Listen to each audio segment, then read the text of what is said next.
नमस्कार, मैं हूं संजय शर्मा। आप देख रहे हैं 4 PM न्यूज़ नेटवर्क। हर संडे को राजीव नारायण शर्मा जी का शो आता है। आप लोगों को बहुत इंतज़ार रहता है, तो आज भी हम चलेंगे राजीव जी के पास। राजीव जी दुबई यात्रा करके लौटे हैं। आजकल उनकी चाँदी लगी हुई है। जो 4 PM के दर्शक हैं, वो उनको घुमाने ले जा रहे हैं। ऑस्ट्रेलिया में गए, अभी 2 मित्र उनके बहुत उनको दुबई लेके गए। और मेरे साथ भी आग्रह कहा राजीव जी ने, लेकिन मेरा पासपोर्ट साढ़े 4 महीने से अमेरिका दूतावास में जमा है। पता नहीं वीज़ा के लिए अप्लाई किया था।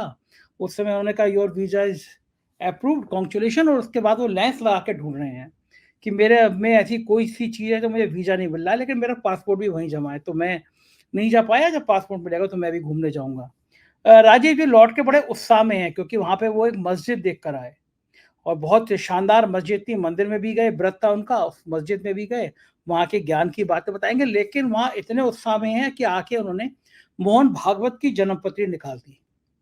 और मोहन भागवत की जन्मपत्री निकाल के बता दिया कि मोदी जी पे हमले का अंत क्या होगा, और एक धमाका, हालाँकि मुझे पहले नहीं बताना चाहिए था, बाद में आप खुद सुनते उनके मुँह से अच्छा लगता, कि मोहन भागवत क्यों इस्तीफ़ा दे देंगे इस लड़ाई के बाद। भयंकर खुलासे आज किए हैं राजीव जी ने।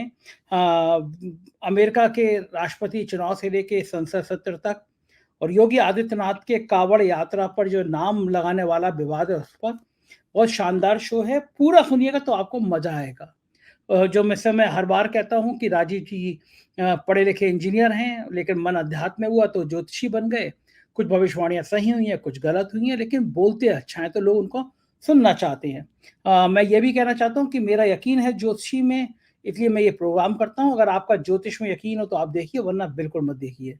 लेकिन आप सुनिएगा तो आपको मजा आएगा। चलते हैं राजीव नारायण शर्मा जी से। उससे पहले अनुरोध आपसे करना चाहता हूँ, आप मेरे मित्र हैं, आप मेरे दोस्त हैं, तो चैनल के नीचे एक ज्वाइन बटन लगा हुआ है, इसको ज्वाइन कीजिएगा, सब्सक्राइब करिएगा, चैनल को थोड़ा उत्साह दीजिएगा, बढ़ाइएगा, तो आपको, हमें अच्छा लगेगा कि आप हमारे साथ जुड़े हुए हैं। चलते हैं राजीव जी के पास।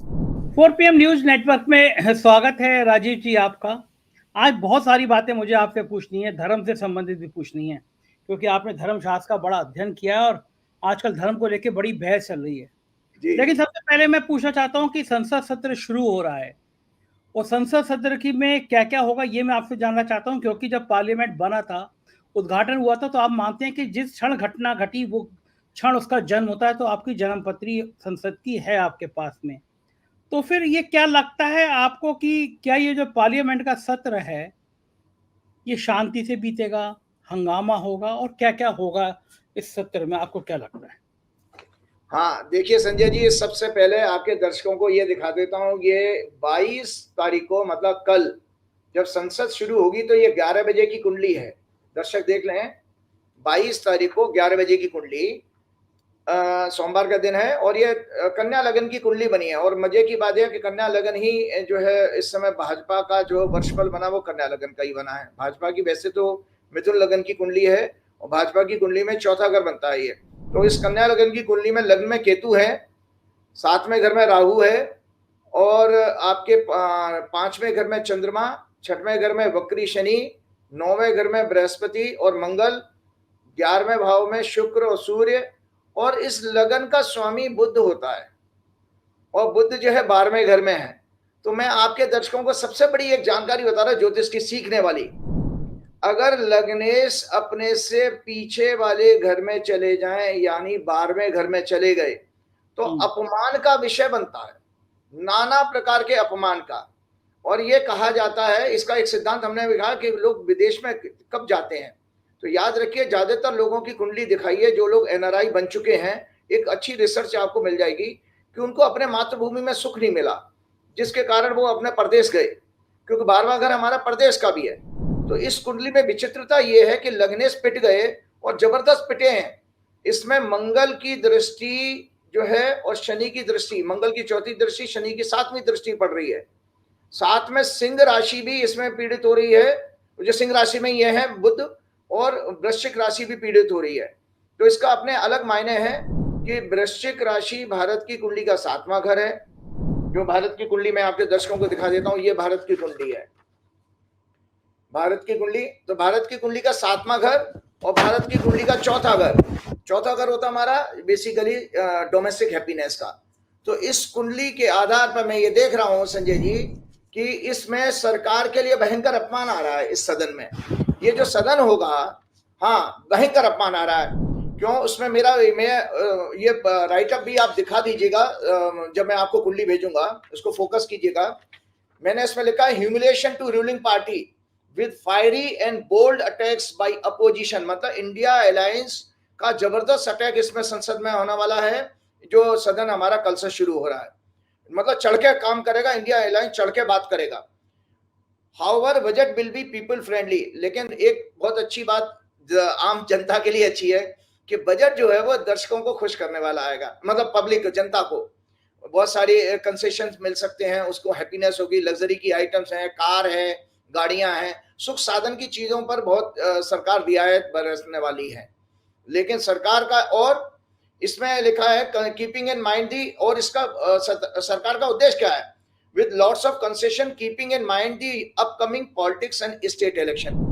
ये सरकार जो बजट लेकर के आएगी, आने वाले चुनाव को ध्यान में रखते हुए जनता को ज्यादा से ज्यादा कंफर्ट देने वाली है। लेकिन जो सरकार को बार बार, अगर मैंने कहा ह्यूमिलिएशन का है, तो नाना प्रकार के स्कैंडल सरकार के बाहर इसमें सदन में चर्चा में आने वाले हैं। उन स्कैंडल के कारण सरकार बैकफुट पे जाएगी। India alliance will dominate and rule its this session. BJP will be on back foot in entire session. Bharatiya Janata Party और सरकार बैकफुट पर होगी। Many scandals will badly harm the image of ruling party. मतलब सरकार की जो धत पिटने वाली है, वो बहुत सारे स्कैंडल से पिटने वाली है। तो ये सदन में इंडिया अलायंस का, जो कि मैंने इंडिया अलायंस की कुंडली आप लोगों को दिखाई भी थी, ये इंडिया अलायंस की कुंडली है। ये इंडिया अलायंस का सेशन होगा, मतलब विपक्ष का सेशन होने वाला है ये। और आप देखेंगे आने वाले टाइम में कि इसमें जितने भी शिक्षा से लेकर के, और जो इलेक्ट्रिकल बॉन्ड का भी जजमेंट, आपको पता है, मैंने आपको बताया था कि सुप्रीम कोर्ट ने उसके ऊपर जो किसी ने रिट दाखिल किया, उसको सुनने के लिए उन्होंने हामी भर दी है। तो ये फाइनेंशियल स्कैंडल के लिए भी, इनके लिए खतरनाक है। मतलब भाजपा के लिए ये सोचिए, मृत्युतुल्य कष्ट आ रहा है इस सदन में, मृत्युतुल्य कष्ट, चौतरफा मार होने वाली है। और एक और चीज में एक कुंडली और दिखाना चाहता हूं। ये मैंने मंगल की ट्रांजिट बताई थी कि 12 जुलाई को मंगल बदला है राशि, ठीक है, देख रहे हैं। तो इस मंगल ने जो राशि बदली, ये धनु लगन की कुंडली बनी है, और ये भाजपा की कुंडली का 7वां घर है। और 7वां घर होता है हमारे प्रतिष्ठा का, मान प्रतिष्ठा का, और गठबंधन का भी होता है। तीसरा घर से मैंने दर्शकों को हमेशा बताया, तीसरे घर से एलाइज आते हैं। तो मजे की बात देखिए कि एक इन्होंने आदेश पारित किया था, अभी धर्म की कोई यात्रा वात्रा निकलने वाली है, जो भी आयोजन होने वाला है, उनके 3 एलाइज ने, मैं अखबार की 2 दिन पुरानी अखबार की बात बता रहा हूँ, जनता दल यू और रामविलास पासवान की पार्टी, और एक और किसी तेलुगु देशम है किसने, उन्होंने भी सरकार के इन आदेश को क्रिटिसाइज करना शुरू किया है।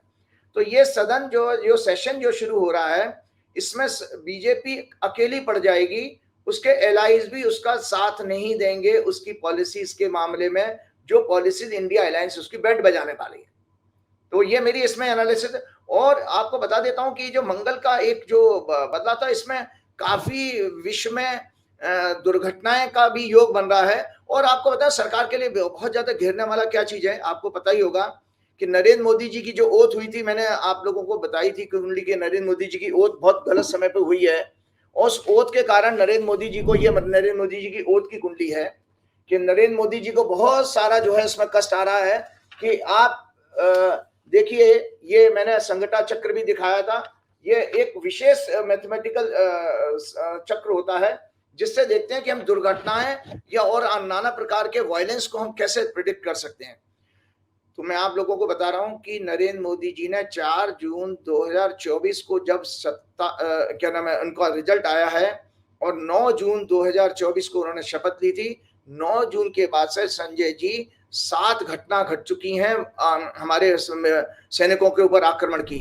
जम्मू कश्मीर में 7 आपकी जो है, जिसमें हमारे मिलिट्री के बहादुर जवानों को अपनी जान गंवानी पड़ी है। और दुर्भाग्य ये है कि कैसी संवेदनहीन सरकार है कि आज तक नरेंद्र मोदी और उसका मंत्री, रक्षा मंत्री भी किसी सैनिकों के घर में शोक व्यक्त करने के लिए जाता नहीं है। पता नहीं उनको क्या डर है कि अगर वो चले गए तो शायद नरेंद्र मोदी जी नाराज हो जाएंगे। और मैंने अपनी जिंदगी में भाई इतना संवेदनहीन व्यक्ति तो नहीं देखा मोदी जी जैसा। आप देखिए कि आप 2014 से बताइए कोई भी दर्शक, भाजपा के लोगों के लिए भी मैं चिंतन के लिए विषय छोड़ता हूं, उनके अंधभक्तों के लिए भी चिंतन के लिए विषय छोड़ता हूं कि आप बताओ नरेंद्र मोदी को किसी गरीब के घर जाके सीने से लगाते हुए आपने देखा है?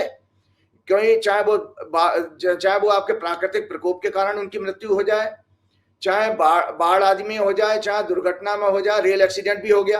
अभी एक रेल एक्सीडेंट हो गया संजय जी, एक और हो गया, डिब्रूगढ़ में हुआ है, कहां हुआ है? तो लगातार दुर्घटनाएं हो रही हैं, लेकिन मोदी जी अपने कंफर्ट में इतने व्यस्त हैं कि उनको लगता है कि उनके कुर्ते पर, उनकी जैकेट पर कोई सिलवट ना पड़ जाए, कोई छींटे ना लग जाए, कोई बदबू ना आ जाए। इस तरह से नरेंद्र मोदी जी ने कभी भी किसी सैनिक के घर जाकर के दुख व्यक्त नहीं किया है, जबकि उसके विपरीत आपने निरंतर देखा होगा राहुल गांधी और इनके परिवार में, राहुल गांधी के परिवार में हमेशा से रहा है ये गरीबों के, और भोले बाबा वाली। एक बात बताइए मुझे, क्यों नहीं जाते? मणिपुर का दौरा करने नहीं गए एक बार भी, सैनिकों के घर नहीं जाएंगे मृत्यु होने पे भी, ये सब क्यों नहीं करते? प्राइम मिनिस्टर को एक बार मणिपुर चले जाते तो क्या नुकसान हो जाता? बहुत बड़ी बात आपने कही। देखिए आज दर्शकों को मैं समझा रहा हूं आज ज्योतिष के माध्यम से। ये देखिए, ये भाजपा की कुंडली है। आपको बता देता हूं दर्शकों, ये 5वां घर होता है हमारा, जो है बेसिकली इमोशंस का घर होता है, और चंद्रमा इमोशंस का कारक है, और 9वां घर होता है हमारा दया करुणा का। तो याद रखिए, कोई व्यक्ति आपके डे टू डे लाइफ में भी संजय जी संवेदनहीन है, कैसे देखेंगे? तो पैरामीटर बता देता हूं, उसका 5वां घर मतलब इमोशंस का हाउस पीड़ित होगा, 9वां घर दया करुणा मॉरल इथिक्स का हाउस पीड़ित होगा, पाप ग्रहों के प्रभाव में होगा। चंद्रमा जो कि इमोशंस, संवेदनाओं का, फीलिंग्स का, परसेप्शन का कारक है, वो पीड़ित होगा। और सबसे बड़ी बात है कि जब आपका सूर्य जो आत्मा का कारक है वो भी पीड़ित हो, तो आपके हृदय में तो छल कपट ही होगा, कपटी हो गया, दया करुणा नहीं होगी। तो भाजपा की कुंडली ही एक ऐसी कुंडली दिखती है कि जहां पर केवल और केवल ये कुंडली जो है, जो हमारे जैसे मुगल आए थे ना भारत को लूटने के लिए, और जैसे वो अंग्रेज आए थे व्यापार करने के लिए, तो भाजपा की कुंडली दरअसल बेसिकली व्यापारियों की कुंडली है। उनको जनता जनार्दन से कुछ नहीं पता, रोकने से मतलब है। भाजपा की कुंडली ये सत्ता, और सत्ता के जरिए जो धन संपत्ति कैसे कब्जा की जाए उसका हॉरोस्कोप है। भाजपा की कुंडली में ट्रू पॉलिटिशियंस वाला, कोई राजनीतिक गवर्नेंस वाला बहुत अच्छा गुण नहीं है भाजपा की कुंडली में।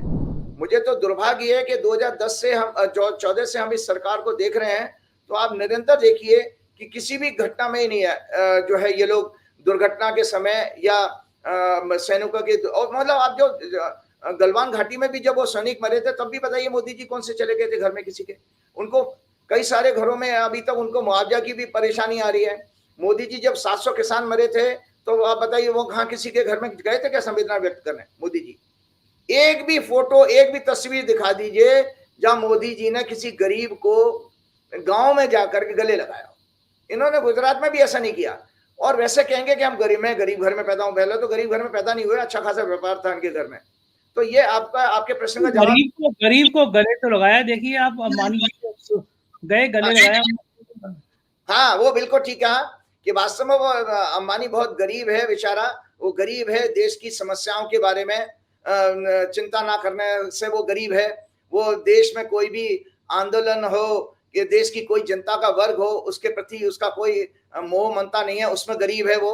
उसका केवल एक ही एक है, वो शेखों की तरह से पैसे और धन संपत्ति से पूरा भोगी लोग हैं बेसिकली। अब इनके बारे में क्या कहिएगा, ये लोग धार्मिक व्यक्ति तो नहीं है, आशीर्वाद दिलवा रहे हैं बच्चों को। आपने शेख का नाम लिया तो मुझे याद आया कि आप भी तो दुबई होके आए हैं। आप भी कुछ शेख वेख से मिलके आए कि दुबई में क्या करने गए थे आप? नहीं, दुबई में तो देखिए ऐसा था कि कोई 2 लोग आपके 4PM की वजह से मेरे संपर्क में आए थे, तो उनको कोई अपना जो है उन्होंने बताया था अपना वो व्यापार शुरू करने जा रहे हैं। तो उन्होंने मेरी गाइडेंस जब ली थी, तो गाइडेंस लेने के नाम पर वो मेरे को वहां लेकर के गए कि भाई आचार्य जी शुभ मुहूर्त वगैरह आप देख लेते हैं, और हम जिन पार्टियों से बात करने जाएंगे उनका संपर्क। तो मेरी भी अच्छी यात्रा, मेरी भी कुंडली में कुछ अच्छा ग्रह योग चल रहा है कि धड़ाधड़ विदेशी यात्राएं हो रही हैं विदेश की। तो संजय जी आपको मैं बता देता हूँ, फिर मैंने ऑस्ट्रेलिया के बाद ये मेरा दूसरा प्रदेश प्रवास था, मैं तो पहली सेकंड कंट्री में गया हूँ। तो बार बार हम यही बात कर रहे हैं कि हम बेशक हम धर्म संस्कृति की बात करते हैं, कोसों दूर हैं हम अपने पब्लिक के को सुख देने के नाम पर, हम कोसों दूर है। हमारे राजनीतिक भ्रष्ट, हमारी ब्यूरोक्रेसी भ्रष्ट है और बिल्कुल मतलब पब्लिक के प्रति बिल्कुल संवेदनहीन है। वहां पर आप देखिए कि वहां मैंने बैक टू बैक ऑस्ट्रेलिया के बाद ये देखा कि पब्लिक इतनी खुश है वहां पर अपने रूलर से। कोई बिजली पानी की कोई समस्या नहीं, कोई जाती नहीं बिजली, सड़कों पे कोई जानवर नहीं घूमते हुए नजर आएंगे, नीट एंड क्लीन सड़कें। क्या बात कर रहे हैं? आपको कोई भी इतने दिनों में आपको कोई गाय बैल सांड कोई ना सड़क पर नहीं आया? बड़ा होगा आपको उत्तर प्रदेश की भारत की याद आ रही होगी कि सड़क पे गाय नहीं है, बैल नहीं है, सांड नहीं है, बड़ा सूना सूना लग रहा होगा आपको। और सबसे बड़ी चौंकाने वाली बात, घरों में ताले नहीं लगते बाबूजी। हम रामराज है वहां पर, असली रामराज दुबई में मैंने देखा। एक मुस्लिम कंट्री होते हुए भी वो उस समय हमारे रामायण काल के राम जी के समय को भोग रहे हैं। वो कह रहे हैं कि आचार्य जी यहाँ पर अगर किसी का बैग भी गिरा जाएगा ना सड़क पे, तो लोग लेकर के उसको पुलिस में जमा करा देते हैं, कोई ताले नहीं है। जब मैं बड़ा हैरान था, हम गाड़ी में ऐसे लैपटॉप का बैग छोड़ के चले आते थे। हमारे अगर दिल्ली में हो ना, तो दिल्ली में तो शीशा तोड़ के वो लैपटॉप का बैग गायब कर देंगे, कभी भी आराम सेकंड में टूट जाएगा। लैपटॉप का बैग ऐसा का ऐसा ही पड़ा रहता था। बिल्कुल मुझे लोगों ने बताया वहां पर ताले नहीं लगते हैं। और वर्ल्ड क्लास, मतलब जो वर्ल्ड का टॉप मोस्ट जो है इंफ्रास्ट्रक्चर है वो है हाई क्लास।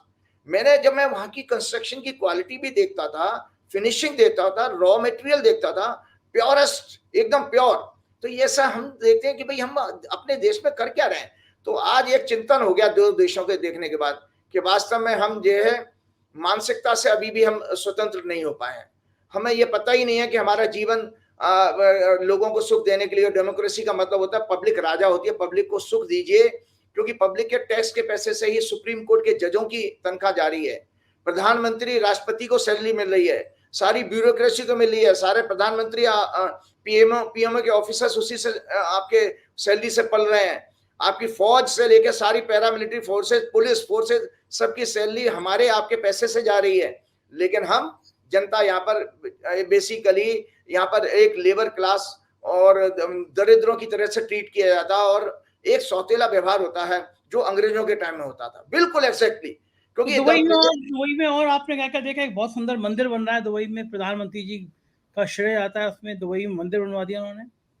जी बिल्कुल, मैं बताता हूँ कि आपको मैं बताता हूँ। देखिए एक और चीज मैंने देखी थी वहां पर, मुझे ये जानकारी, एक तो सारी इंडस्ट्री शहर के बाहर है, तो शहर के बाहर आप देखिए जो लेबर्स के लिए जो क्वार्टर वहां कंपलसरी है बाबूजी, वहां लेबर्स को हाउस देना कंपलसरी है, लेबर को गाड़ी देना कंपलसरी है।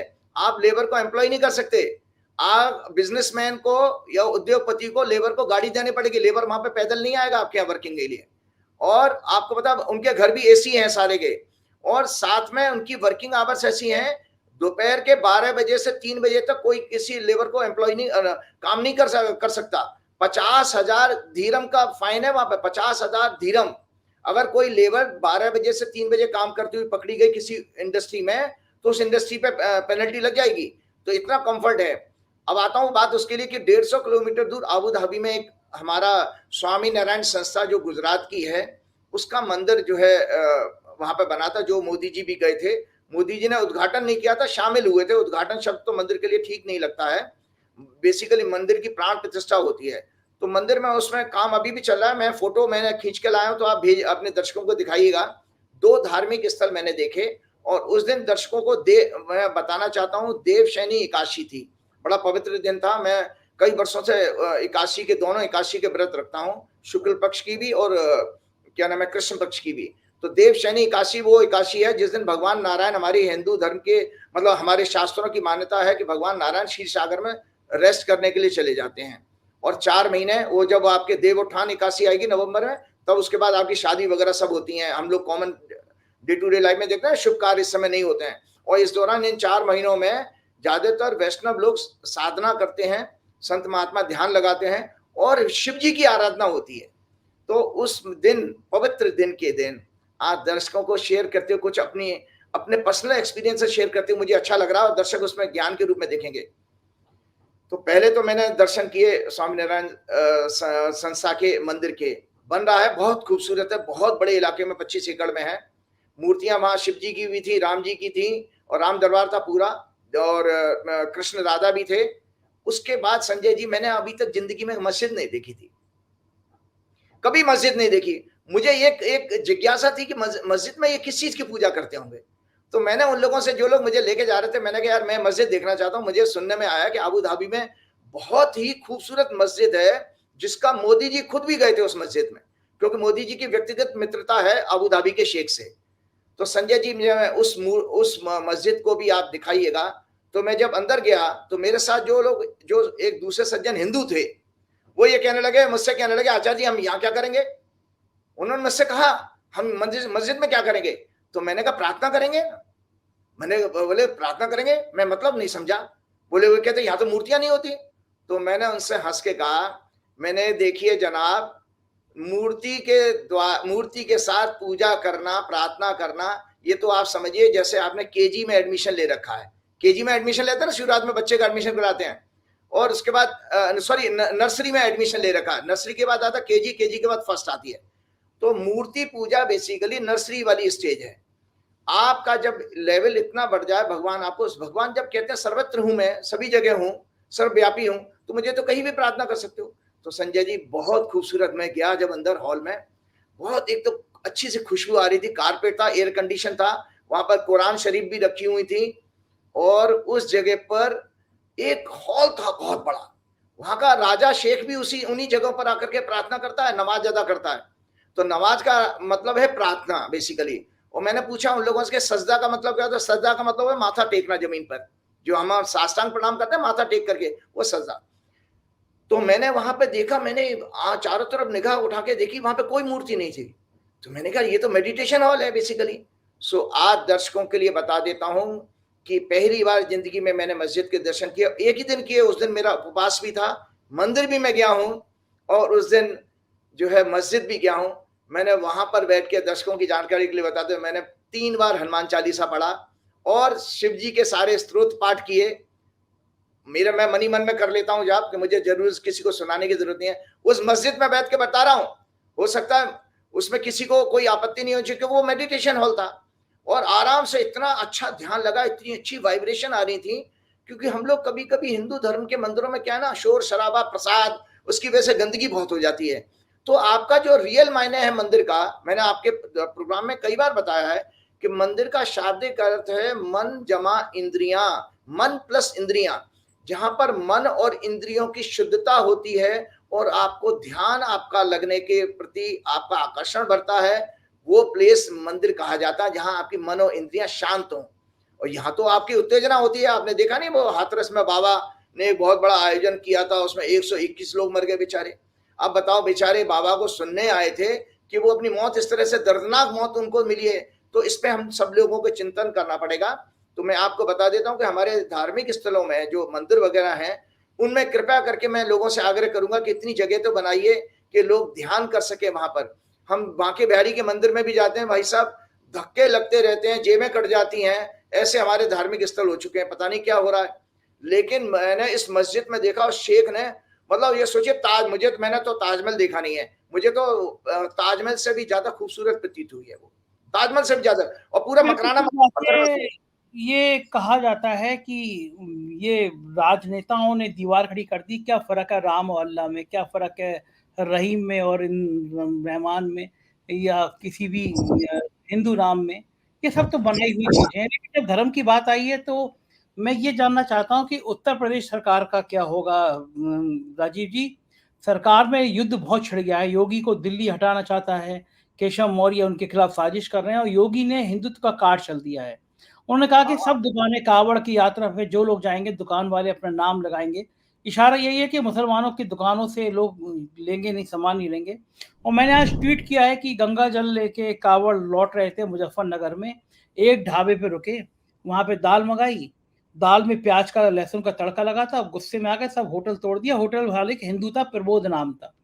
मैं राजीव जी, ये मैंने ट्वीट किया है कि कावड़ यात्रा में हर बार कुछ ऐसे लोग सामने आते हैं जो इस तरह की हिंसा करते हैं।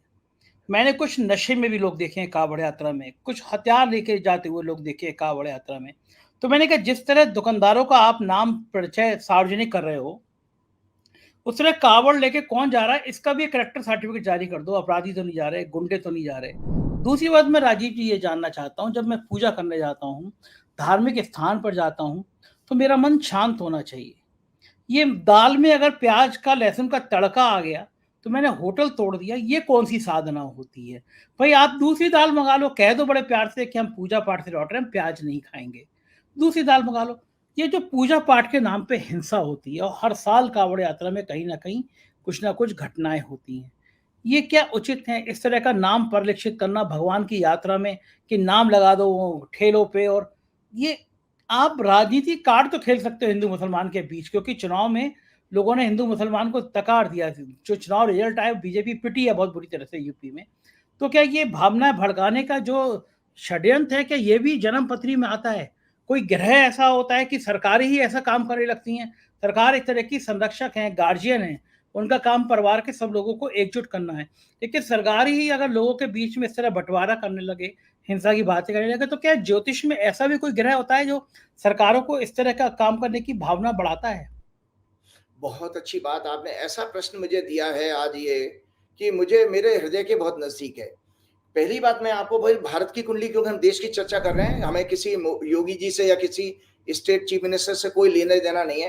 ये भारत की कुंडली है, और भारत की कुंडली में 5वें घर से हमारी भक्ति देखी जाती है, और 9वें घर से हमारा कॉन्स्टिट्यूशन देखा जाता है, और 9वां घर होता है धर्म का। तो याद रखिएगा, रिलीजन जो है, रिलीजन बेसिकली एक आस्था है। तो जो आस्था है वो चौथे घर से देखी जाती है, और भक्ति जो डिवोशन है 5वें घर से किसी भी ज्योतिष में कुंडली में देखा जाता है। तो 9वां घर कॉन्स्टिट्यूशन का, 9वां घर धर्म का है। तो कृपया करके, एक तो हमारे देश में क्या कमजोरी है, जितने भी बुद्धिजीवी हैं, बड़े बड़े, एक से बड़े पत्रकार हो या कोई और इंटेलेक्चुअल हो, वो लोग धर्म को और जो है रिलीजन को मिक्स कर देते हैं, जबकि दोनों के मायने अलग अलग हैं। धर्म के और रिलीजन के मायने अलग अलग हैं। मैंने आपको बताया था ना कि जो वो ये किताब दिखाई थी बार बार, ये हिंदुत्व की जो है, हिंदुत्व जो है, वे ऑफ लाइफ जो है, ये किताब दिखाई थी। इसके मैं बहुत सारे कोट्स, मैंने अभी एक नोट्स बनाए थे, मैं आपको सुनाऊंगा तो आप चौंक जाएंगे कि मैं हैरान हूं कि हमारे सुप्रीम कोर्ट के जजेस कितने लर्नेड होते हैं। ओ माय गॉड, उन जजों ने ऋग्वेद के श्लोक को कोट किया है, महाभारत के श्लोक को कोट किया है इसमें, और आपके अलग अलग तरह के चाणक्य को कोट किया है, युधिष्ठिर को कोट किया है, तब जाकर के वो जजमेंट दिया है। तो मैं आज उसी नाते बता रहा हूं कि जो कॉन्स्टिट्यूशन में हमारे फंडामेंटल राइट हैं, fundamental rights as per constitution, right to freedom, right to equality, right to freedom of religion. Freedom of religion भी मेरा जन्म सिद्ध, मेरा राइट है, कॉन्स्टिट्यूशन ने दिया है। तो कोई चीफ मिनिस्टर, मैं ये खाऊंगा, मैं ये पहनूंगा, मैं ये नहीं करूंगा, वो नहीं करूंगा, उसमें दखलंदाजी नहीं कर सकता, क्योंकि वो मेरा व्यक्तिगत विषय है, वो मेरा पर्सनल विषय है। उसमें किसी सरकार को कोई इसमें हस्तक्षेप करने की जरूरत नहीं है, क्योंकि फंडामेंटल राइट है। और right against exploitation, right to constitutional remedies, cultural and educational rights. तो ये रिलीजन को बेसिकली कल्चरल भी माना गया है, क्योंकि जो डेमोग्राफिक कल्चर थी अलग अलग, उस तरह से लोगों की आस्थाएं बन गई। अब जैसे आदिवासियों में जाइए, वो लोग वृक्ष को और नदियों को और इनको पूजते हैं। आपने देखा ना, पेड़ वगैरह को पूजते हैं। किसी देवी देवताओं को उतना उनका पूजन नहीं है, तो वो जंगल में जो होता है वो उसको पूजा करते हैं, उनकी देवी होती हैं।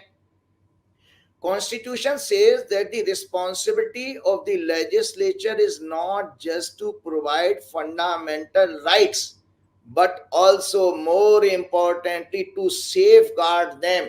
तो ये योगी जी हों या कोई भी हो, आप उनको, हर नागरिक को फंडामेंटल राइट आपको प्रोवाइड करना, और उसकी सेफ्टी भी, आप सेफगार्ड भी आपको करना है। तो इसमें अगर आप किसी के लिए कोई धार्मिक यात्रा निकल रही है, ठीक है, उसमें सभी वर्ग के लोग इस देश में रहते हैं, तो किसी ने धार्मिक यात्रा निकाली, तो अगर कोई व्यापारी वहां पर ट्रेडर बैठा है किसी XYZ जो है रिलीजन से संबंधित, तो उसको आप बंद कैसे करा सकते हो, या उसको आप कैसे फोर्स कर सकते हो कि भाई ये चीजें आप अपना नाम डिस्प्ले करेंगे? तो ये तो रूल या तो हमेशा के लिए होता, लेकिन आप एट द 11th आवर इस इवेंट पर कर रहे हैं, तो इसमें मोटिव आपका क्लियर हो जाता है कि आप सर्टेन वर्ग को जो है बेसिकली भ्रमित कर रहे हो। और आपको मैंने जो कुंडली दिखाई थी मंगल के ट्रांजिट की, मैंने आपके पिछले प्रोग्राम में भी कहा था, धार्मिक उन्माद का योग शुरू हो गया है। 12 जुलाई को जो मंगल भारत की कुंडली में आया है, 7वें घर में मंगल है, बृहस्पति के साथ है। बृहस्पति हमारे सनातन धर्म का कारक है। धार्मिक उन्माद आ रहा है भारत की कुंडली में, क्योंकि शनि और मंगल दोनों की दृष्टि सिंह राशि पर है, शनि और मंगल दोनों की। इसलिए ये सब कारण तैयार हो रहा है, जो सरकारें उसमें अपना हाथ धो रही हैं। सबसे बड़ी बात यह है, एक और चीज मैं बताने वाला, आपने ये कहा था तो मैं आपके प्रश्न का जवाब हो गया।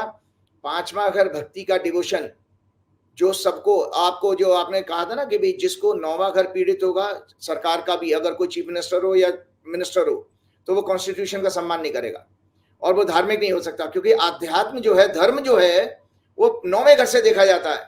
और रिलीजन कहां से देखा जा रहा है? 4थे और 5वें घर से। 5वां घर, 4था घर होता है आस्था का, बिलीफ का। रिलीजन बेसिकली बिलीफ सिस्टम है। भाई किसी को पैगंबर साहब की आइडियोलॉजी में पसंद आया तो मुस्लिम धर्म मानने लगे, किसी को गुरु नानक देव की प्रीचिंग पसंद आई तो वो सिख धर्म को मानने लगे। ये पंथ है। पंथ जो है बेसिकली सेक्स कहते हैं अंग्रेजी में उसको, कल्ट सेक्स नाम दिया गया है इनको। ये 4थे घर और 5वें घर से देखे जाते हैं। 9वां घर तो एक ही है, सबके लिए होगा। धर्म, धर्म बेसिकली फंडामेंटल राइट्स हैं। तो मैं उसके कोट बता देता हूं आपको जानकारी के लिए, बहुत अच्छी नॉलेज के लिए मैं शेयर कर रहा हूं दर्शकों के सामने। ये सुप्रीम कोर्ट का जजमेंट था हिंदुत्व के ऊपर, ये way of life, case number 360 case number था ये, और 1994 में आया था। Before MN Venkatachaliah, AM Ahmadi, JS Verma, GN Ray and SP Bharucha, ये जज थे उसमें। सुप्रीम 5 जजों की बेंच थी। तो सबसे पहले जजमेंट ये कहता है सेक्युलरिज्म क्या है? डिनोट्स सर्वधर्म संभाव। सेक्युलरिज्म का मतलब है सभी धर्मों का समानता से उनका सम्मान करना। ये हमारी वेदों की फिलॉसफी है। An approach of tolerance and understanding of equality of all religions. This philosophical approach of understanding coexistence and tolerance is the very spirit of our ancient thought. हमारा जो वेदों का थॉट है उसके अकॉर्डिंग है कि हमको सभी धर्मों का सम्मान करना चाहिए। हमारे अंदर इतनी टॉलरेंस होनी चाहिए, हमको सबको समान है। जब आप वसुदेव कुटुंबकम कह रहे हो, तो वसुधा अगर मेरा पूरा परिवार है भैया, तो उसमें फिर कोई क्या खा रहा क्या कर, जैसे परिवार में हर बच्चे को जरूरी नहीं है कि वो उसको अरहर की दाल पसंद हो और रोटी पसंद हो, कोई नॉनवेज भी खा सकता है, कोई और बाजार का पिज्जा बर्गर भी खा सकता है। तो जब एक परिवार में सारे टेस्ट के अलग अलग आइडियोलॉजी के लोग होते हैं, तो इसी तरह विश्व भी एक परिवार है। तो उसमें बहुत अच्छा यजुर्वेद का कोट लिखा था, मित्रस्य मां चक्षुषा सर्वाणी भूतानि समीक्षिताम, मित्रस्याम चक्षुषा सर्वाणी भूतानि समीक्षे, मित्रस्य चक्षुषा समीक्षा महे। आप हैरान होगा, आप सोच रहे मैं क्या बोल रहा हूं टॉपिक, लेकिन ये आज सारे बुद्धिजीवी, सारे वकीलों के लिए, सारे जजों के लिए एक रिमाइंड करने वाली बात है, क्योंकि 30 साल बाद घटना घटी है। शनि आज उसी राशि में है जहां 1994 में था। तो ये कहते हैं मे ऑल, इस श्लोक का मतलब है may all beings look on me with the eyes of a friend, may I look on all beings with the eyes of a friend, may we look on one another with the eyes of a friend. हम एक दूसरे को मित्र की तरह देखें, दूसरा हमें मित्र की तरह देखे, हमारी चारों तरफ मित्रता हो, मतलब कोई हमारा शत्रु ना हो। ये भाई साहब आपके यजुर्वेद का थॉट है। तो इसी पर आपका हिंदू धर्म, जो सो कॉल्ड हिंदू धर्म है, जिसके वैदिक धर्म है, बेसिकली हिंदू शब्द तो मुसलमानों ने दिया था। तो ये उसकी फंडामेंटल है, और हम उससे वायलेट कर रहे हैं कि हम होर्डिंग चेंज करवा रहे हैं दुकानदारों के। ये क्या मतलब है? काश हमारे इन नेताओं को, इन मुख्यमंत्रियों को, अपने वेदों को, इस किताब को उनको आप चंदा करके भेज दीजिएगा चीफ मिनिस्टर ऑफिस में, पैसे देके भेज दीजिए, पढ़े, उसको समझ में आ जाएगा। आप ये देखिए, जो एक और उसमें वेद का श्लोक लिखा, यह मां पृथ्वी जो विभिन्न क्षेत्रों के निवासी, विविध भाषाओं के बोलने वाले, नाना प्रकार के धर्म एवं विविध संप्रदायों को मनुष्यों का पालन करती है, वे हमारा कल्याण करे, पृथ्वी से प्रार्थना की गई है।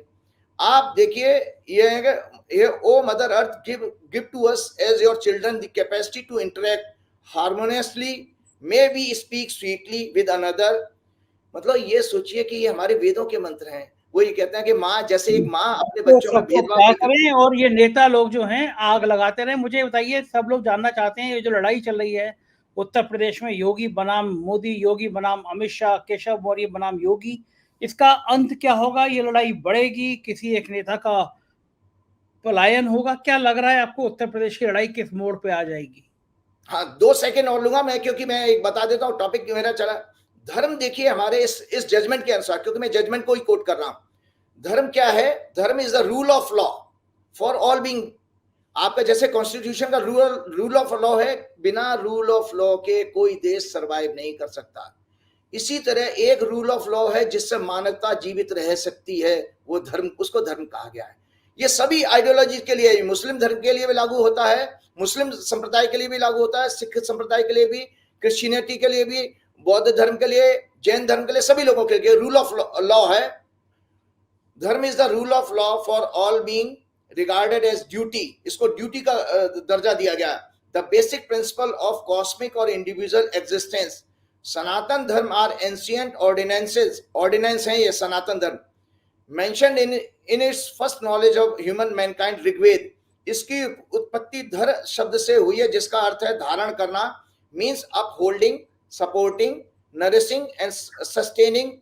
According to Mahabharata, dharma is the for stability of society, the maintenance of social order, general wellbeing and progress of human mankind. Whatever conduces to the fulfillment of these objects is dharma. That is definite. Dharma are the moral, ethical laws of nature, geopolitical, social, constitution of the country and justice.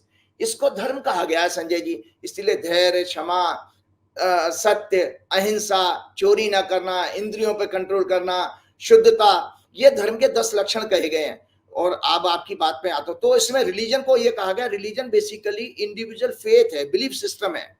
आपको हनुमान जी अच्छे लगते हैं तो आप हनुमान जी की पूजा करिए, कि आपके बंगाल में देवी की उपासना की, देवी की उपासना कर सकते हैं, किसी को शनि देव अच्छे लग सकते हैं। तो ये क्लियर हो गया कि हमारा रिलीजन और धर्म अलग अलग चीजें। धर्म बेसिकली रूल ऑफ लॉ है और रिलीजन हमारी आस्था है, बिलीफ सिस्टम है।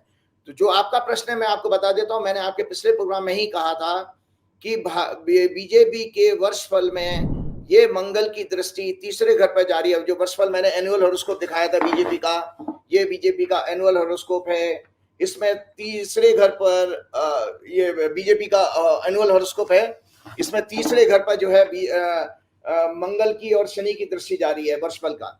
इसमें यहाँ पर एलाइज की है, साथ में मैंने आपको पिछले प्रोग्राम में ही बता दिया था कि 45 दिनों में एलाइज के साथ मतभेद होने वाले हैं, plus with in the party भी झगड़े फसाद शुरू होंगे, जिसका कि नुकसान बीजेपी को आने वाले चुनावों में होने जा रहा है।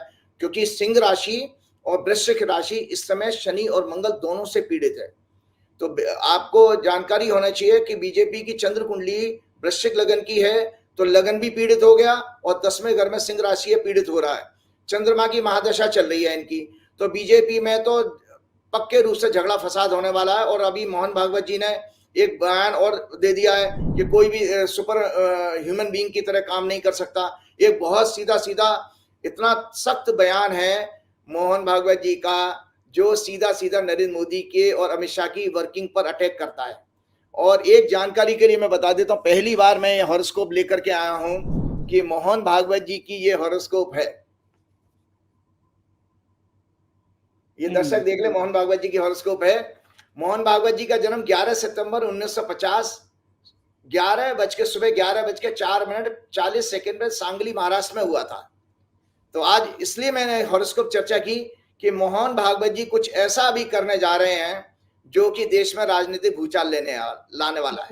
अरे गजब। यस, सो मोहन भागवत जी ने पशु चिकित्सक, मैंने वेटरनरी डॉक्टर हैं ये बेसिकली, जो बाई प्रोफेशन ये वेटरनरी डॉक्टर की इन्होंने क्वालिफिकेशन ली है। लग्नेश मंगल which is a 6th lord also in 12th house hospital में, इनका मून केतु के नक्षत्र में है। क्लासिक एस्ट्रोलॉजी के अनुसार अगर 5वां घर का लॉर्ड मून और 10वां घर का लॉर्ड केतु के नक्षत्र में हो तो ऐसा व्यक्ति मेडिकल फील्ड के लिए इंक्लिनेशन रखता है। तो इनका इसीलिए डॉक्टरी में ये डॉक्टरी पढ़ाई करी थी। शनि की एस्पेक्ट 5वें घर के लॉर्ड पर, 2nd लॉर्ड जुपिटर पर, उसकी पोजीशन 10वें घर में वीनस, जो कि पशु पेट्स का सिग्निफिकेटर है। इनके 10वें घर में शुक्र है, तो पशु की वजह से इन्होंने पशु वाला जो फील्ड क्यों चूज किया, क्यों वीनस के कारण है। Sun planets of health, moon medicine के साथ है, जो इनके वेटरनरी प्रोफेशन को कंफर्म करता है। इनके चंद्र सूर्य पर गुरु की दृष्टि है, अतः he should be a thorough gentleman and good soul होने चाहिए। मोहन भागवत जी व्यक्तिगत रूप से बहुत अच्छे आत्मा, बहुत ही अच्छे पॉजिटिव माइंडसेट के व्यक्ति हैं और ये बहुत थोरो जेंटलमैन हैं। सेवेंथ हाउस इनका बहुत हेवीली एफ्लिक्टेड है शनि और मंगल से, और planet of sex and marriage which is the seventh Lord also इनकी कुंडली में is under the influence of Shani and planets of liking, emotions, romance. Moon is also under this influence. It indicates और confirm करता है कि ये unmarried क्यों है, क्योंकि शुक्र जो है सेक्स का कारक है, सातवें घर का लॉर्ड, और सातवां हाउस पीड़ित हो और वीनस भी अगर पीड़ित हो तो ऐसे व्यक्ति शादी नहीं करेगा, होगी नहीं शादी। ये फंडामेंटल प्रिंसिपल बता दिया मैंने लोगों को। और एक दर्शकों को चौंकाने वाली बात बताने जा रहा हूं, अगले प्रोग्राम में, क्यों मेरे पास इतने प्रश्न आ चुके हैं, अगले प्रोग्राम में मैं शादी और शादी से जुड़े हुए समस्त विषयों को आपके चैनल पर शेयर करूंगा कि भाई गुण मिलान क्या होता है, मंगल दोष क्या होता है, पितृ दोष क्या होता है, विवाह देर से क्यों होता है, आजकल के बच्चे शादी क्यों नहीं कर रहे हैं, लिविंग इन रिलेशनशिप में रहने जा रहे हैं, एक और सोशल समस्या बनती जा रही है। आजकल डेटिंग ऐप आ गए हैं, तो डेटिंग ऐप के जरिए लोग पार्टनर ढूंढ लेते हैं, फिर उसके बाद धोखा हो जाता है उनके। तो इस सारे सब्जेक्ट को मैं अगले प्रोग्राम में कवर करूंगा। तो 1977 में भागवत जी प्रचारक बनते हैं, जब इनकी दशा चंद्रमा की थी। 21 मार्च 2009 को ये संघ प्रमुख बने थे। 21 मार्च 2009 को ये संघ प्रमुख बने थे। तब इनकी दशा राहु में सूर्य वीनस की थी, राहु और सन 6-8 एक्सिस में। इसीलिए देखिए मोहन भागवत जी ने जब ये संघ प्रमुख बने ना, वो ग्रह दशा अच्छी नहीं थी। तो आपको बता दें मोहन भागवत जी का कार्यकाल संघ में एक कंट्रोवर्सी से भरा हुआ कार्यकाल माना जाएगा। व्यक्ति बहुत अच्छा है, वो मैंने पहले ही बता दिया, थोरो जेंटलमैन है, लेकिन इनकी वर्किंग के ऊपर प्रश्न चिन्ह लगे। मतलब इनको जो संघ को प्रशंसा मिलनी चाहिए, संघ इसमें जाकर के बदनाम भी हुआ राजनीतिक महत्वाकांक्षा के कारण और एक गलत सरकार को प्रमोट करने के कारण। तो उसमें मैंने कहा है 6-8 एक्सेस में आपस में ग्रेट एनिमी है, सूर्य जो राहु है वो आपस में ग्रेट शत्रु हैं, इसलिए इनका कार्यकाल कंट्रोवर्सीज के साथ याद किया जाएगा। इसमें संघ का राजनीतिक महत्वाकांक्षा, छल कपट में सत्ता के साथ होकर उनके प्रत्येक अनैतिक कार्यों पर प्रश्न न करने के कारण देश में प्रतिष्ठा को डैमेज करने वाला माना जाएगा। मतलब इसमें संघ की प्रतिष्ठा भी दांव पर लगी, इसलिए बार बार संघ को भी लोगों ने आड़े हाथ लिया है। अब जो चौंकाने वाली बात मैंने आपको बताना चाह रहा था, 28 जुलाई 2024, भागवत जी मेरा प्रोग्राम अगर सुनते हो या संघ का कोई आदमी सुनो, जरूर पहुंचा देना मेरी बात को। 28 जुलाई 2024 आने वाली, आज तो 21 है, 28 जुलाई 2024 से इनकी गुरु में मंगल की दशा शुरू हो रही है। मंगल लग्नेश होकर 12वें भाव में, त्याग पत्र अपमान के भाव में है। गोचर में गुरु और मंगल इनके 7वें भाव में है। मंगल वाणी के भाव को प्रभावित कर रहा है, जन्म का मंगल इनके कम्युनिकेशन भाव को प्रभावित कर रहा है, अतः इनके द्वारा लगातार एग्रेसिव स्टेटमेंट आते रहेंगे जो सत्ता में बैठे लोगों को बेचैन और परेशान करेंगे। जुलाई 2025 तक इनके त्याग पत्र देने का या पद छोड़ने का भी योग बना हुआ है। अरे बाप रे, क्योंकि इनके 12वें घर से लग्नेश इनका 12वें घर में है, तो ये पद छोड़ने का या त्याग पत्र देने का इनका योग आ गया है, तो ये मतलब छोड़ देंगे। मतलब मोदी जी से लड़ाई इतनी बढ़ जाएगी कि इस्तीफा दे देंगे। बिल्कुल, पद छोड़ने का इनका मन बन जाएगा इसमें अपने आप। ये 28 जुलाई ज्यादा दूर नहीं है, एक हफ्ते की बात है, केवल और केवल एक हफ्ते की बात है। एक हफ्ते बाद से शुरू हो जाएगा ये योग? एक हफ्ते बाद शुरू हो जाएगा। और कब तक चलेगा ये योग है जी? ये अभी 28 जुलाई से शुरू हो रहा है, ये खत्म होगा जाकर के जुलाई 2025 तक, पूरा एक साल। एक साल के बीच में भागवत जी पद छोड़ देंगे। पद छोड़ देंगे। अरे गजब, ये डेट याद कर लीजिएगा। ये जो एपिसोड हम लोग बाद में इसको निकाल के चलाएंगे कि अगर उन्होंने छोड़ दिया तो की। बिल्कुल चलाएंगे। एक दो चीजें जल्दी से शेयर करता हूं आपको। एक सेकंड चलते एक आखिरी सवाल मुझे ये भी पूछना, याद रखिएगा।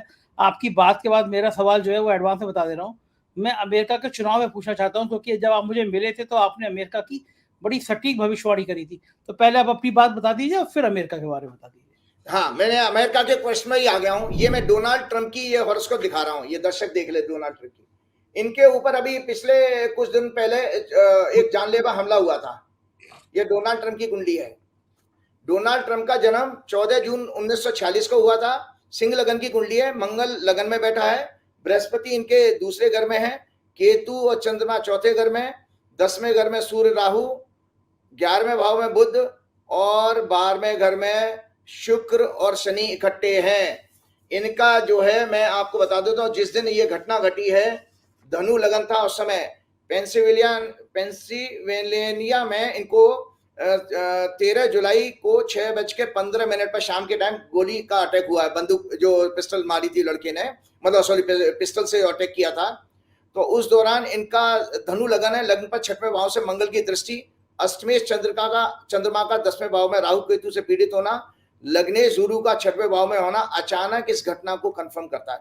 इनकी कुंडली में इस समय इनके 10वें भाव में डोनाल्ड ट्रंप के मंगल आ गया 12 जुलाई को, और देखिए उस मंगल की दृष्टि लगन पे पड़ रही थी।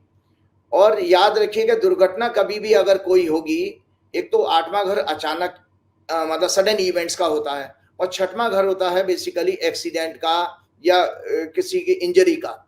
तो इसी के कारण चूंकि जैसे ही 12 जुलाई को मंगल आता है, सिंह लगन के डोनाल्ड ट्रंप के ऊपर बंदूक से अटैक हो जाता है, मतलब पिस्टल से अटैक हो जाता है।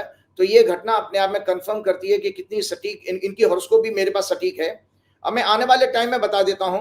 वर्तमान में इनकी दशा गुरु, और ये आपको बता रहा हूं, ये दरअसल बहुत क्रोधी वेश से शॉर्ट टेम्पर्ड आदमी है। ये अच्छा इंसान नहीं है ज्यादा, और अनप्रेडिक्टेबल है, रेस्टलेस माइंड का आदमी है, और ऊल जलूल बकने वाला है, मतलब एग्रेसिव बहुत ज्यादा है।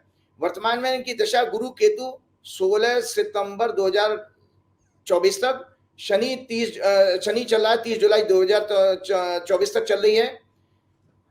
उसके बाद 16 सितंबर 2024 से एक बड़ी घटना यहां पर भी मैं प्रेडिक्ट कर देता हूं। 16 सितंबर 2024 से इनकी शुक्र की अंतर्दशा शुरू होगी, जो 18 मई 2025 तक चलेगी। डोनाल्ड ट्रंप की कुंडली में शुक्र और शनि इकट्ठे हैं। ये महिलाओं से, अनेक महिलाओं से संबंध बनाने का योग है। दर्शक मेरी बात सुन लें, 16 सितंबर से, चुनाव इनके नवंबर में होता है, डोनाल्ड ट्रंप का कोई सेक्स स्कैंडल फिर इनके सामने आने वाला है, जो डोनाल्ड ट्रंप के इलेक्शन के लिए बहुत ज्यादा नुकसान पहुंचाने वाला है। 16 सितंबर 2024 से, क्योंकि शुक्र की दशा शुरू हो रही है, अंतर्दशा, और उसके बाद शनि से वो पीड़ित है 12वें घर में, तो गुरु की इनकी महादशा चल रही है। तो ये डोनाल्ड ट्रंप के लिए खतरनाक समय है कि इलेक्शन का इनका तो नॉमिनेशन तो क्लियर हो चुका है, लेकिन इलेक्शन में इनके जीतने के लिए संकट आएंगे। और अमेरिका की कुंडली भी मैं बता देता हूं, अमेरिका की कुंडली बहुत ही ज्यादा कंट्रोवर्शियल चुनाव इंडिकेट कर रही है। आपको एक कुंडली और चर्चा करता हूं, ये है देखिए जॉय बाइडेन की। इनके बारे में भी बहुत सारा चीजें मीडिया में आ रहा है। ये जॉय बाइडेन की कुंडली है। जॉय बाइडेन 20 नवंबर 1942 को जन्म हुआ था, सुबह 8:38 इनका भी पेंसिल्वेनिया का भी ही जन्म है। वृश्चिक लगन की कुंडली है। सूर्य और शुक्र इनके लगन में है। चौथे घर में केतु, 6वें घर में चंद्रमा, 7वें घर में वक्री शनि, 9वें घर में उच्च का बृहस्पति है, 10वें घर में राहु, और इनके मंगल और बुध जो है 12वें घर में, लग्नेश 12वें घर में होने का मतलब very very bad phase for him on health ground. इनके लिए हेल्थ ग्राउंड का, और दर्शकों को बता दे, दर्शकों दोबारा दिखा देता हूं, इसमें लिखा हुआ भी है मैंने कि मरकरी और अगर मंगल का कॉम्बिनेशन होता है तो ब्रेन का डिसऑर्डर आता है। इनको पार्किंसन या जो भी ब्रेन की बीमारी है, डिमेंशिया वगैरह की बीमारी है, ये बीमारी इनकी बढ़ने वाली है, जिसके कारण इनके इस्तीफा देने का योग, मतलब इनका इलेक्शन से हटने का योग बन रहा है। आपको इनकी डिटेल बता देता हूं। लग्न वृश्चिक लगन है। लग्न में 12वें घर, 12वें लग्नेश 12वें घर में, 8वें घर का लॉर्ड 11th लॉर्ड मरकरी है। सूर्य शुक्र लगन में है। Expected by exalted Jupiter from non जाउसी, should be a good human being, मतलब बेटर देन ट्रम्प से ज्यादा अच्छे आदमी हैं। Unpredictable Trump with clear government vision. Moon is in 6th house, expected by Mercury. Mars indicates some wrong decision with restless mind. Moon is his 64th Navansha Lord, placed in 6th house, afflicted by Mangal. Venus is 22nd Raceton Lord, afflicted by Saturn. वर्तमान में इनकी शनि की महादशा चल रही है, जो 2041 तक रहेगी। शनि चंद्रमा 30 अगस्त से लेके 30 अगस्त से 2 नवंबर तक। 30 अगस्त के बाद इनके लिए सेहत का विषय बहुत विषय बनने वाला है। इनके लिए मृत्यु तुल्य कष्ट है अगले साल तक, इनकी लाइफ के लिए थ्रेटनिंग बहुत ज्यादा है। तो इनका लाइफ थ्रेटनिंग पीरियड अप्रैल 2025 तक है। इनकी हॉरोस्कोप में ब्रेन और नर्व से रिलेटेड मेडिकल प्रॉब्लम्स का कंफर्म योग है, जिसके कारण इनको चुनाव से हटने का योग बना हुआ है। ये चुनाव से बाहर हो जाएंगे। ग्रहों की स्थिति बता रहा हूं कि बाइडेन की जगह दूसरा इनकी पॉलिटिकल पार्टी किसी कैंडिडेट को आगे कर सकती है, कि बाइडेन की दिन ब दिन हेल्थ खराब होने वाली है। चलते चलते एक चीज और आज, बस उसके बाद मैं प्रोग्राम समाप्त करूंगा। आज संजय जी 21 तारीख को आज गुरु पूर्णिमा है, और दर्शकों को यह जानना चाहिए कि गुरु का मतलब क्या है। और गुरु के नाम पर आपने देखा है कैसे पाखंडी गुरु, और मजे की बात है, मैंने देखा था गुरु आजकल फोन कर रहे हैं, 2-3 दिन पहले से फोन करना शुरू हो जाता है चेलों के पास कि भाई तुमको आना है, मतलब उनको दान मिलेगा। तो ये गुरु पूर्णिमा का महत्व क्या है, तो मैं जल्दी से दर्शकों के लिए एक छोटा सा राइटअप पढ़ के सुना देता हूँ। संसार में सर्वत्र सुख दुख हानि लाभ जीवन मरण दरिद्रता संपन्नता बीमारी स्वास्थ्य और शिक्षा और अज्ञान आदि विभिन्न जीवन के रूप स्पष्ट दिखाई देते हैं। भारतीय संस्कृति पुनर्जन्म एवं कर्म सिद्धांत पर आधारित है, जबकि विश्व के अन्य पंथ इसको नहीं मानते। हम जो भी अच्छे या बुरे कर्मों का फल इस जीवन में प्राप्त करते हैं, वह सभी हमारे प्रारब्ध कर्मों के कारण ही मिलता है। हॉरोस्कोप या कुंडली हमारे प्रारब्ध का परफेक्ट डॉक्यूमेंट है। इन कर्मों को 3 भागों में बांटा गया है। संचित कर्म, पूर्व सभी 84 लाख जन्मों के किए गए एकत्रित संस्कार यानी कर्म। प्रारब्ध कर्म, संचित कर्मों के सर्वश्रेष्ठ पुण्य, जिनसे हमें यह मानव जीवन जैसा सर्वश्रेष्ठ जन्म प्राप्त हुआ है। आगामी कर्म, इस वर्तमान जीवन में वेद अनुसार धर्म अर्थ काम मोक्ष चारों पुरुषार्थ के आधार पर निश्चित कर्म। वर्तमान में सामान्यतः हमारा अधिकतर समय काम क्रोध लोभ मोह अहंकार छल कपट निंदा ईर्ष्या दूसरों का नुकसान करने की सोच असत्य अहिंसा जैसे अधर्म और अनैतिक तरीके से अधिक धन संपत्ति एकत्रित करने के विचारों के साथ व्यतीत होता है। वैदिक ज्योतिष में हमें प्रारब्ध को समझने में वैदिक ज्योतिष हमें 100% मदद करती है। साथ ही इस जीवन में आगामी कर्मों को शास्त्रानुसार करने की प्रेरणा देती है, जिससे हम स्वयं का परिवार का समाज का देश का संपूर्ण विश्व का कल्याण करने में एक माध्यम बन सकते हैं। 2 मिनट और दीजिए। हम प्रयत्न करके, गुरु को मैं आज एक्सपोज करने जा रहा हूं तुलसीदास जी का हवाला लेके, हम प्रयत्न करके एक और चीज है संजय जी बता देता हूं। बहुत अक्सर लोग पूछते हैं कि वो मेरा नुकसान कर देगा, मेरे को ये बर्बाद कर देगा। तो एक सब लोगों की आंखें खोलने के लिए एक मेरा संदेश सुन लीजिएगा। हम प्रयत्न करके किसी का अनिष्ट कर देंगे, उसे बर्बाद कर देंगे या अन्य नुकसान पहुंचा सकते हैं, सर्वथा भ्रम और अहंकार है। कोई माई का लाल किसी को बर्बाद नहीं कर सकता, क्योंकि प्रत्येक संस्था देश समाज पंथ व्यक्ति को मिलने वाले लाभ हानि यश अपयश सुख दुख या अन्य सभी प्रकार के कष्ट आदि भौतिक आदि दैविक आध्यात्मिक सभी प्रारब्ध का विषय है, डेस्टिनी का सब्जेक्ट है। वे किसी भी व्यक्ति विशेष के हाथ में नहीं है। जैसे उदाहरण के तौर पर बता दूं, भारत का जो आजाद भारत का जन्म हुआ है उसमें लगन में राहु है। तो मैं संघ के लोगों को, विश्व हिंदू परिषद के, हिंदू महासभा, जो भी पहले हिंदू शब्द ही मुसलमानों का दिया हुआ बार बार मैं कटाक्ष करूंगा, ये बताना चाहता हूं कि आप उल्टे पैरों 12 साल पीपल पर लटक जाओ तो भी भारत को कभी हिंदू राष्ट्र नहीं बना सकते, क्योंकि कुंडली में योग ही नहीं है हिंदू राष्ट्र बनने का। चलिए, अज्ञानतावश हम सभी अपने सच्चे स्वरूप और ईश्वर की सत्ता की महिमा को पहचानने में भूल कर रहे हैं या भूल गए हैं, और शास्त्रानुसार अपने जीवन को सुखी और कल्याणकारी बनाने के लिए स्वयं भगवान द्वारा गीता में बताए गए 3 मार्ग ज्ञान भक्ति कर्म को छोड़कर दंभी पाखंडी मायावी अल्पज्ञानी गुरुओं संतों महात्माओं बाबाओं के चंगुल में फंसते जा रहे हैं। याद रहे, वर्तमान में सच्चा गुरु मार्गदर्शन करने वाला ज्ञानी दुर्लभ होता जा रहा है। इसका महत्व क्या है? हिंदू पंचांग के अनुसार प्रत्येक वर्ष आषाढ़ मास में शुक्ल पक्ष की पूर्णिमा तिथि को गुरु पूर्णिमा के रूप में मनाया जाता है। इसे व्यास पूर्णिमा भी कहा जाता है। इस दिन गुरु का पूजन करके उनका आशीर्वाद प्राप्त किया जाता है। पुराणों के अनुसार इस दिन महर्षि वेदव्यास का जन्म हुआ था। महर्षि वेदव्यास का इस दिन जन्म हुआ था, और वेदव्यास जी ने चारों वेदों का ज्ञान 18 पुराण भगवत गीता के लेखन का कार्य करके आने वाले युग में मनुष्य के मार्गदर्शन का कल्याणकारी कार्य किया। महाभारत की रचना भी इन्होंने ही की थी। ये महर्षि पाराशर के पुत्र और महर्षि वशिष्ठ के प्रपौत्र हैं, ग्रैंडसन हैं। इस दिन प्रत्येक भारतीय को व्यास जी सहित समस्त ऋषियों शंकराचार्यों सभी आचार्यों ज्ञानी महात्माओं जैसे गुरु नानक गुरु गोविंद सिंह अन्य गुरुओं तुलसीदास जी चैतन्य महाप्रभु सूरदास जी कबीर आदि का स्मरण करके ध्यान करना चाहिए।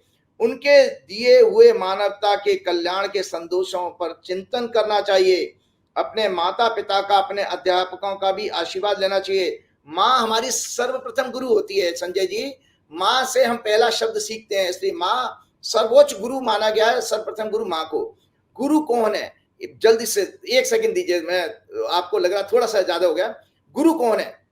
वह व्यक्ति जिससे हमें किसी भी विषय का ज्ञान रूपी प्रकाश मिले, जो हमारे संशय भ्रम के अंधकार को दूर कर सके।